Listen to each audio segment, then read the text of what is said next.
presentasi tugas besar mata kuliah perancangan dan analisis operasional konstruksi ini, kami dari kelompok 8 akan melakukan presentasi terkait hasil analisis kami mengenai operasi erection box girder dengan metode span by span pada proyek pembangunan jalan tol Bogor Ring Road seksi 3A. Setiap proyek konstruksi memang bersifat unik yang disesuaikan dengan permintaan pengguna jasa. Pada hierarki konstruksi, sifat unik tersebut berlaku mulai dari tingkat organisasi, proyek, dan kegiatan. Namun, pada tingkat operasi, proses, dan tugas, memiliki sifat yang berulang. Produktivitas merupakan salah satu aspek terpenting pada proyek konstruksi karena akan berkaitan secara langsung terhadap biaya dan juga waktu. Produktivitas erat kaitannya dengan output yang dapat terlihat secara langsung, di mana hal tersebut terdapat pada tingkatan operasi, proses, dan tugas. Dalam upaya mengoptimalkan produktivitas, pemodelan dilakukan terhadap operasi konstruksi yang merupakan representasi dari kondisi aktual. Pemodelan bersifat iteratif, yang hasilnya akan dianalisis dan dijadikan pertimbangan dalam pengambilan keputusan. Tujuan dari penelitian ini yang pertama adalah melakukan simulasi pemodelan siklon dalam operasi ereksi box girder, lalu menganalisis produktivitas pada kondisi steady state, kemudian mengetahui durasi pelaksanaan operasi, lalu melakukan analisis sensitivitas terhadap kombinasi jumlah sumber daya, dan yang terakhir memberikan rekomendasi terhadap pelaksanaan operasi yang efisien dari segi waktu dan biaya. Metodologi yang digunakan dalam penelitian ini adalah yang pertama, melakukan pengumpulan literatur, melakukan identifikasi pekerjaan ereksi box girder, melakukan pengumpulan data proyek, melakukan simulasi operasi dengan aplikasi COS dan stroboscope, lalu melakukan analisis produktivitas dan sensitivitas, dan yang terakhir memberikan kesimpulan dan saran. Proyek yang kami tinjau merupakan proyek pembangunan jalan tol Bogor Outer Ring Road seksi 3A untuk ruas Simpang Jasmin Simpang Semplak, di mana awal konstruksi dimulai dari STA 7+896 hingga STA 10+745. Proyek ini berlokasi di Jalan Soleh Iskandar, Kecamatan Tanah Sareal, Kota Bogor. Adapun struktur konstruksi atas untuk main road dalam jalan layang ini ialah menggunakan box girder segmental sejumlah 38 buah untuk setiap span-nya. Erection box girder merupakan salah satu tahapan pekerjaan dalam proyek pembangunan jalan layang. Metode erection girder yang digunakan dalam proyek ini ialah metode span by span dengan menggunakan launching gantry atau LG. Terdapat dua buah jenis LG yang digunakan dalam proyek ini, yaitu LG Italy dan LG Cina. Untuk LG Italy, yaitu yang kami bahas dalam penelitian ini, bergerak menggunakan sistem elektrik dengan menggunakan sling dan memiliki dua buah winch, yaitu main winch dan slave winch.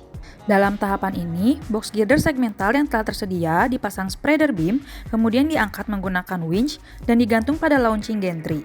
Setelah seluruh segmental untuk satu span diangkat, segmental tersebut digabung melalui proses join segmen dan dilakukan stressing untuk satu span. Pemodelan merupakan penyederhanaan dari kondisi aktual namun masih bersifat representatif dengan tingkat akurasi yang baik. Tujuan dari dilakukan pemodelan yaitu meminimalkan resource yang terbuang dalam pelaksanaan langsung di lapangan, mengetahui bagaimana interaksi dari variabel-variabel yang telah didefinisikan, dan yang terakhir mengetahui pengaruh dari variasi yang mungkin terjadi akibat perubahan pada resource tertentu.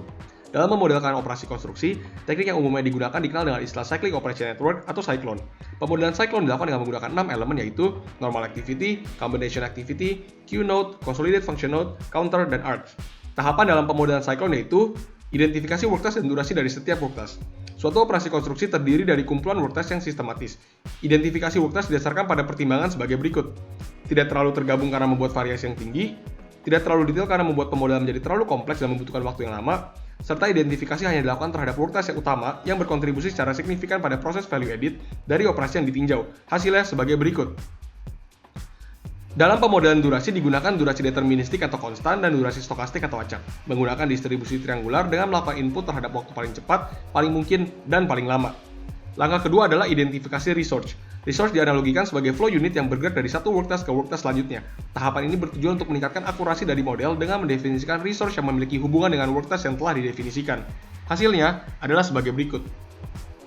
Dan langkah ketiga adalah integrasi work task dan resource menjadi model cyclone. Model cyclone yang dibuat memiliki siklus yaitu satu bentang untuk kedua sisi yang setiap sisinya terdiri dari 19 box girder yang diereksi dengan menggunakan launching gantry buatan Italia. Model cyclone dilakukan untuk 100 siklus sehingga telah mencapai produktivitas steady state. Setelah seluruh data sudah terhimpun, langkah selanjutnya adalah melakukan simulasi dengan menggunakan software COS dan stroboscope. Pemodelan pada dua software ini dibuat berdasarkan cyclone, dan setiap software akan dilakukan running sebanyak 100 cycle untuk mencapai kondisi steady state. Software yang pertama adalah COS. COST merupakan singkatan dari Construction Operation Simulation Tool, yaitu sistem simulasi yang menggunakan metodologi Cyclone dan interface-nya berupa spreadsheet. Hasil simulasi menggunakan COST menunjukkan produktivitas dalam satu span box girder adalah sebesar 0,004605 unit per jam atau sekitar 9,871 hari dengan persentase resource idleness dapat dilihat pada tabel berikut. Selanjutnya adalah stroboscope. Stroboscope adalah suatu sistem dan bahasa pemrograman dalam bentuk simulasi yang dapat melakukan pemodelan di industri konstruksi yang dikembangkan di University of Michigan. Hasil simulasi dengan stroboscope menunjukkan produktivitas dalam satu span box girder adalah sebesar 0,004568 unit per jam atau sekitar 9,951 hari dengan persentase resource idleness yang dapat dilihat pada tabel berikut. Setelah didapatkan hasil dari perhitungan dua software, akan dilakukan perbandingan hasil kedua software tersebut dengan produktivitas di lapangan. Perbandingan dapat dilihat pada gambar berikut. Sementara perbandingan idleness percentage kedua software dapat dilihat pada tabel berikut. Analisis sensitivitas merupakan analisis yang dilakukan untuk mengetahui akibat apa yang terjadi dari perubahan parameter-parameter produksi terhadap perubahan kinerja suatu sistem produksi.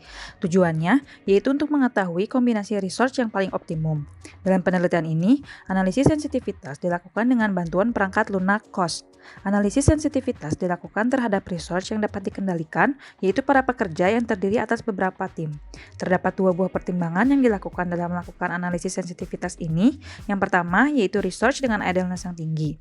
Hal ini mengindikasikan bahwa penggunaan research tidak efektif dan efisien dalam suatu operasi. Yang kedua, yaitu visibilitas implementasi pada kondisi aktual di lapangan. Contohnya, yaitu pada tim surveyor dan QC yang tidak dilibatkan dalam analisis sensitivitas karena work task yang mereka lakukan tidak bisa dilakukan oleh tim lain. Berdasarkan pertimbangan kedua parameter tadi, diusulkan 7 buah alternatif dari analisis sensitivitas yang nantinya akan dipilih yang terbaik berdasarkan parameter biaya, produktivitas, dan persentase idle dari resource yang ada. Hal yang kami lakukan dalam pembuatan alternatif ini ialah dengan menambahkan resource ataupun menghilangkan suatu resource dan mengalihkan pekerjaannya ke resource lain. Berikut adalah hasil dari analisis sensitivitas untuk masing-masing alternatif. Berdasarkan hasil tersebut dapat dilihat bahwa penambahan jumlah resource pada tim A atau dengan menghilangkan beberapa resource dan mengalihkan work task-nya kepada resource yang lain tidak menunjukkan hal yang sensitif terhadap nilai produktivitas.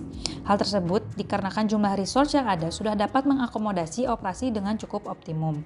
Di sisi lain, penambahan maupun pengurangan dari jumlah resource berpengaruh sensitif terhadap cost per unit. Hal ini disebabkan oleh tingkat utilitas atau efisiensi penggunaan dari resource yang ada. Berdasarkan tabel tersebut dapat disimpulkan bahwa dari aspek produktivitas, alternatif keempat, kelima, dan keenam memiliki nilai produktivitas yang paling tinggi yaitu 0,004615 unit per jam.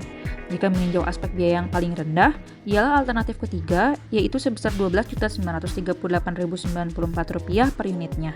Persentase idle untuk setiap alternatif dapat dilihat dalam tabel berikut. Alternatif yang dipilih adalah alternatif ketiga. Pertimbangannya yaitu cost of unit yang lebih rendah hingga lebih dari 50% dibandingkan dengan alternatif keempat, kelima, dan keenam yang memberikan durasi yang lebih cepat namun hanya sekitar setengah jam saja. Artinya, penurunan durasi tidak signifikan dibandingkan dengan penambahan biaya yang sangat besar.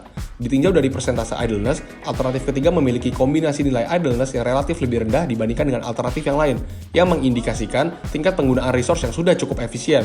Sehingga dari pertimbangan parameter-parameter yaitu cost of unit, durasi operasi, dan persentase idleness, dipilih alternatif yang paling optimum yaitu alternatif ketiga. Kesimpulan dari penelitian ini adalah sebagai berikut. Produktivitas yang dihasilkan oleh COST adalah sebesar 0,004605 unit per jam atau 9,87 hari per span. Sementara menggunakan stroboscope adalah sebesar 0,004568 unit per jam atau 9,95 hari per span. Dari hasil sensitivitas, dengan pilihan 7 alternatif, didapatkan bahwa alternatif 3 dipilih sebagai rekomendasi karena menunjukkan cost per unit yang paling rendah, yaitu sebesar Rp12.938.094. Beberapa saran yang dapat diberikan dari penelitian ini, yang pertama adalah perlu adanya observasi di lapangan mengenai durasi work task agar lebih akurat atau sesuai dengan kondisi di lapangan. Dan yang kedua adalah perlu adanya informasi yang lebih lengkap terkait metode dan tahapan pelaksanaan konstruksi sehingga diperoleh pemahaman yang lebih baik terkait kebutuhan resource dan urutan work task yang runtut. Terima kasih.